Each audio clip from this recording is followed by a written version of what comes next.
అటు విదేశాలకు వెళ్ళినా ఇటు స్వదేశంలో ఉన్నప్పుడైనా అదే వైఖరి, అదే ద్వేషం, హిందువులంటే అదే విషం. కాంగ్రెస్ అగ్రనేత రాహుల్ గాంధీ మళ్లీ హిందూ వ్యతిరేక వ్యాఖ్యలు చేశారు. అయోధ్య రామ మందిర ప్రారంభోత్సవాన్ని అపహాస్యం చేశారు.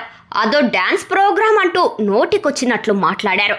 ప్రతిపక్ష నేతగా ఉన్న ఆయనలో మాత్రం పరిణితి లేదని మరోసారి నిరూపించారు.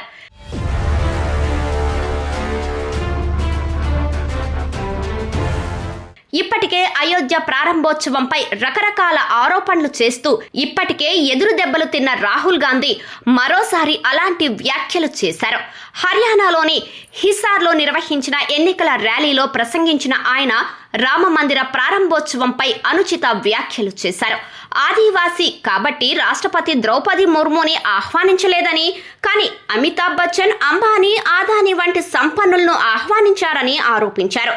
కానీ ఒక్క కూలీ కార్మికుడు లేదా రైతు కనిపించాడా అంటూ ప్రశ్నించారు. అక్కడ జరిగిందంతా నాచ్ గానా, అదే ఆటాపాట మాత్రమే అని, ఆ ఉత్సవంలో శ్రామిక వర్గానికి ప్రాతినిధ్యమే లేదన్నారు. అంతేకాదు, అలాంటి ఉత్సవాల్లో రైతులు, కార్మికులను విస్మరించడం సామాన్య ప్రజలపై బీజేపీకి ఉన్న బంధాన్ని ప్రతిబింబిస్తుందని ఆరోపించారు. अयोध्या में वो हारे क्यों? अयोध्या में मंदिर खोला, वहां अदानी दिखे, अंबानी दिखे, अमिताभ बच्चन दिखे, बॉलीवुड पूरा दिख गया, मगर गरीब किसान एक नहीं दिखा आपको वहां पे. हिंदू सच है, इसीलिए तो अवधेश ने इनको पटका है. अवधेश वो है वहां का एमपी जो अयोध्या में जीता है. इसीलिए तो जीता है कि पूरा हिंदुस्तान देख रहा. भैया आपने राम मंदिर खोला, सबसे पहले आपने राष्ट्रपति से कहा कि भैया आप आदिवासी हो, आप तो अंदर आ ही नहीं सकती, अलाउ नहीं है आपको.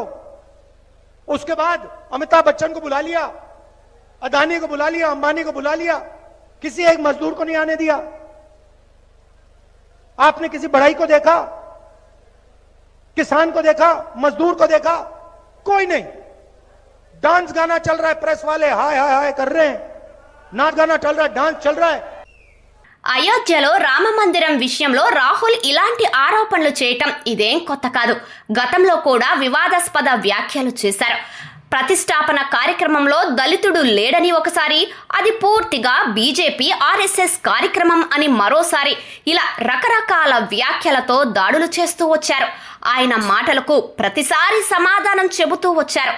అయినా ఆయనలో మాత్రం మార్పు రావడం లేదు.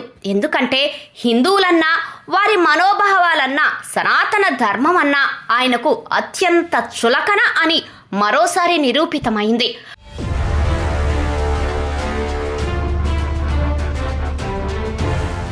అటు రాహుల్ గాంధీ తాజా వ్యాఖ్యలపై అధికార బీజేపీ తీవ్ర ఆగ్రహం వ్యక్తం చేసింది.